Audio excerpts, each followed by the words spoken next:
Brought to you by KR Mangalam University. We provide you the platform to turn your dreams into reality. Give wings to your aspirations with KR Mangalam University.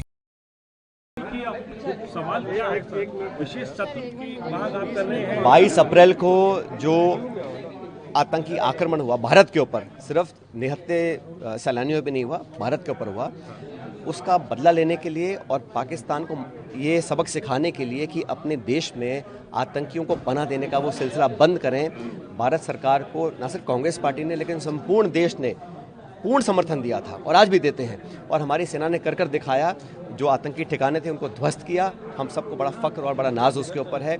और पाकिस्तान ने जो बमबारी करी है seize fire होने के बाद, वो चिंता का विषय है। और जो सीज़ फायर की घोषणा अमेरिका के माध्यम से हो रही है, कश्मीर पर चर्चा की बात वो करते हैं न्यूट्रल साइट पर, ये आज तक 70 सालों में कभी भी ऐसा हुआ नहीं है।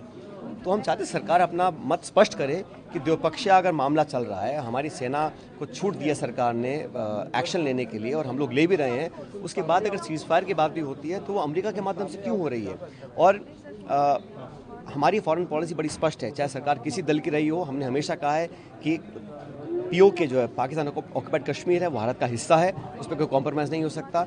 और कश्मीर मसले पर उसका अंतर्राष्ट्रीयकरण करना ये कभी एक्सेप्टेबल नहीं है। ये हमारा मसला है, इसको हम निपटाएंगे। लेकिन अब जो इंटरवेंशन साफ दिखाई दे रहा है अमेरिका का, वो मैं समझता हूँ उस पर सरकार को अपना पक्ष रखना चाहिए। चूक होगी सरकार से, आप इसीलिए आप चाहते हैं विशेष सत्र हो, तो विशेष सत्र के अंदर ये बात आप रखेंगे। 1994 में कांग्रेस सरकार ने एक सर्वदलीय बैठक बुलाकर पूरी पार्लियामेंट ने एक स्वर से कहा था कि पाकिस्तान अधिकृत कश्मीर भारत का हिस्सा है, उसे वापस लेना चाहिए 1994 में।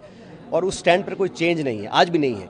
लेकिन जिस प्रकार की चर्चाएं हो रही हैं पिछले 24 घंटे में, और हम तो चाहते हैं कि जो भारत की एकजुटता है, भारत में सभी दलों ने मिलकर सरकार का समर्थन किया पाकिस्तान और आतंकवाद के खिलाफ, वो समर्थन दुनिया को दिखे, 200 मुल्क दुनिया के देखे कि भारत एकजुट है। और प्रधानमंत्री जी को सब दलों को कॉन्फ्रेंस में लेने का काम करना चाहिए, एक ऑल पार्टी मीटिंग बुलानी चाहिए, एक स्पेशल सेशन बुलाएं इस पूरे मुद्दे पर, पहलगाम की घटना के ऊपर जो हम लोगों ने एक्शन लिया उसके ऊपर, और जो सीज़ फायर हुआ उस पर एक चर्चा होनी चाहिए। और सदन के अंदर बैठकर हम सब एक साथ बैठकर एक स्वर में बात बोलेंगे तो पूरी दुनिया हमारी बात को सुनेगी। इंदिरा जी को याद करना चाहिए, 50 साल पहले जब भारत इतना शक्तिशाली नहीं था, उस समय अमेरिका ने चेताया था इंदिरा जी को कि हम 7वां बेड़ा भेजेंगे बे ऑफ बंगाल में, लेकिन बावजूद उसके उन्होंने राष्ट्रीय हित को सर्वोपरि रखा और अपने लक्ष्य की प्राप्ति करी थी।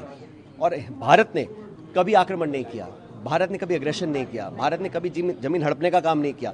लेकिन भारत की जो संप्रभुता और एकता पर अगर चैलेंज आता है तो भारत को उस जुबान में जवाब देना भी आता है, ये इंदिरा जी ने दिखाया था।